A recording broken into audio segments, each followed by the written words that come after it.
Well, tonight is evening. Good evening. I had a question come up about which version is the best to use, and that you can't change your version into reading the way the original text reads. You're stuck with whatever version you have. That's simply not true. The versions are translations in various languages of the world. In America, of course, mainly English, Spanish, but they're not set in stone. Matter of fact, many of the versions are many years ago, and a lot of the words are antiquated, like King James English, 1611, or the 1800 King James Version. They are based on language understanding that's centuries ago. Now we need modern 21st century American English to best translate for people who use that as their main language. Okay, so let's look at the first page here, BibleStudyManuals.net. Okay, we'll click on the index. Now you can check text or email to me if you have any questions. Wouldn't mind the introduction and any new communication, as long as it's constructive. Let's go to the proper use of the rules of language, context, and logic. We'll scroll on down and get the section that talks about versions. Proper approach. The proper approach to Scripture is what I'm looking for on this long list of the letter P. Proper approach to Scripture, right here. Let's click on it. We'll go down to number 8. Move on down to number 8. Sometimes the pad I have to wet my finger a little bit to get on down to the place on the pad I want to. Number 8, suggested routines and resources to arrive at the normative meaning of the Bible, of a passage, a chapter in the Bible. And A, determine the wording of a passage, a chapter of the Bible that is closest to the original text by following the normative rules of language, context, and logic that this study, the first 7 points, go into. One verse at a time in the order that it appears. Don't bounce around a lot. Make sure you do a thorough job in each passage, and then you can turn around and go to another passage and do a thorough job there. So the first thing that I usually do, but it's up to you, take notes relative to the variants in the original language from one or more interlinear Bibles of the original language, aided by one or more commentaries on the original Greek or Hebrew text, and one or more books on the subject of Bible difficulties. I use all of these. I'm not a rocket scientist. I've given you some resources to look at. Now let's digress here for a second. This is the word search program I'm opening up. Take a look at it.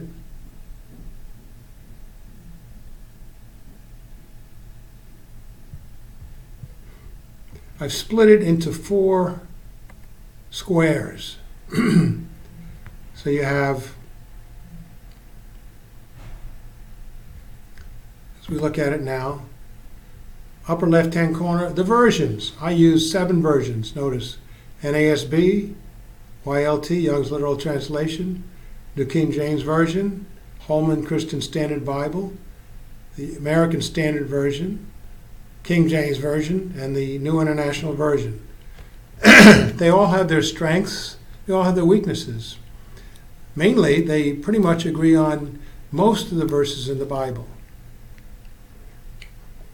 When there's a difference, that's when you take notice and do a little more research with some of the resources that I've mentioned and others. Well, let's pick a verse that I know there are some differences. We have Ephesians 2:8. Look at the NASB. For by grace you have been saved through faith, and that not of yourselves. Then in italics, it is the gift of God. Actually, the italicized words "it is" are not in the original text. So You have an editor's type choice.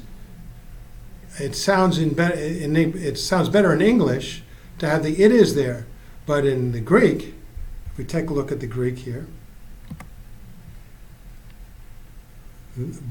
for grace you are, having been saved through the faith. And this, not of yourselves, God's the gift. See, now that's the order in the Greek. You have to translate that into proper grammar controlled English, 21st century.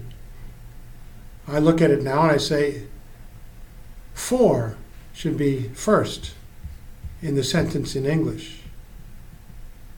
For by grace. Now you don't need the word the. In Greek you do, but in English you don't.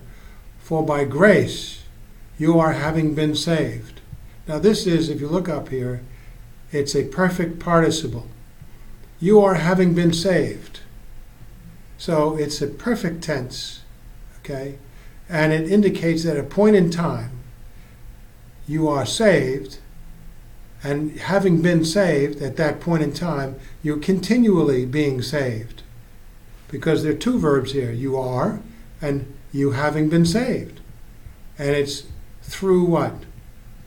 Through faith. You don't need the capital letter the. Translated in English, it would just sound confusing. And this, notice it's neuter. So what is this? It's this salvation, not of yourselves. In English you have to say, and this is not of yourselves. God's the gift. Actually, it is a gift of God. Better translated into English. Now let's see what some of the other versions say to this. The Young's Literal Translation. For by grace ye are having been saved. That's pretty close. Ye is you. That's just an archaic English. Having been saved through faith, and this not of you, or this not of yourselves. Of God the gift. Well, you'd have to say in English, it is the gift of God. So we're pretty much the same. Just have to move the words around to agree with the proper grammar in English. New King James Version. For by grace you have been saved through faith, and that not of yourselves. And there's it is in italics, the gift of God. That's very the same as the NASB. See? They usually agree on almost everything. So they're two like twins. Now in the Holman Standard, for you are saved by grace. Now that's incorrect because it's a perfect tense, meaning a point in time in the past with ongoing results that are lasting through faith, and this not from yourselves, it is God's gifts. So I disagree with you are saved. You have been saved, see? Now we look at the American Standard Version. For by grace have ye been saved through faith, and that not of yourselves, it is the gift of God. I like this one. Just change the ye to you. There's no point in going into archaic English. We're speaking 21st century American English. You might like to be poetic, but it's better to be accurate. King James Version, for by grace are ye saved through faith. Now that's wrong. You're not saved through faith as if it's an ongoing faith through the rest of your life, and you fail, then you don't get the salvation. Because it's perfect tense in the Greek. We looked at that. Let's look at it again. For grace you are having been saved. Notice. P-E-R-F. You see the P-E-R-F? Perfect tense. It's a point in time in the past, at some point, through a moment of faith, you have been saved and are being saved, ongoing, with present results forever, eternal security. So I really don't like the King James Version. And if you were to use it, I would actually change it, because the King James Version is a translation by men who are not inspired by God. The original text is inspired by God, but the King James Version and all the other versions are not. You have the latitude make your alterations, but you better be pretty close to what's correct. NIV. Let's go back. The NIV 2:8.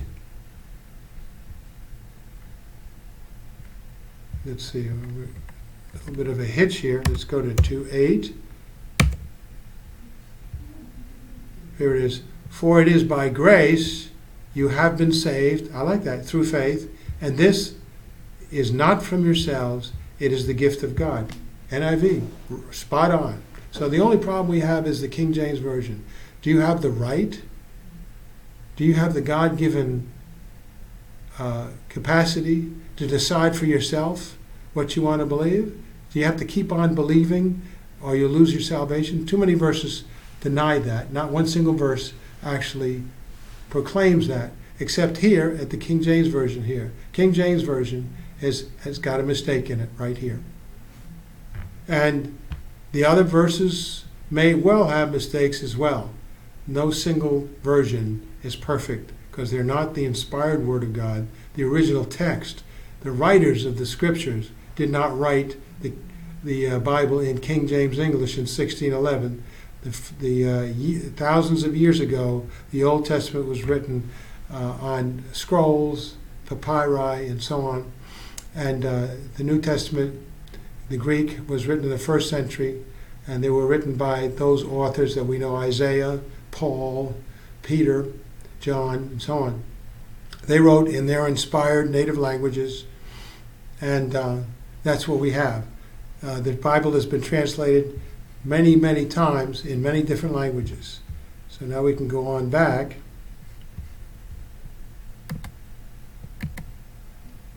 To the second point in the proper use, make a list of the variants, we were talking about that, for a verse, including which manuscripts have each variant and the proposed reasons offered for selecting one variant over another. So even in the Greek and the Hebrew manuscripts, there are variants.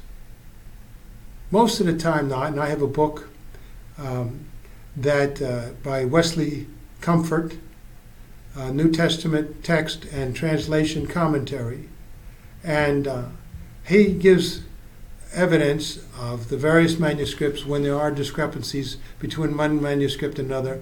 Largely they're resolved by using common sense and determining which manuscript by archaeologists came after another, and that's not all that hard to figure out.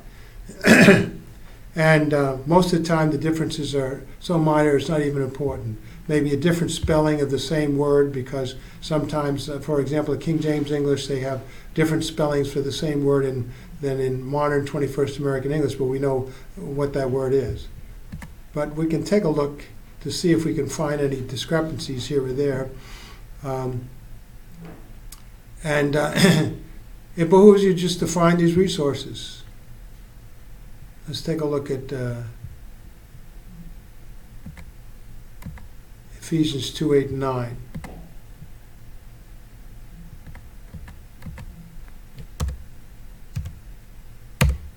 Okay.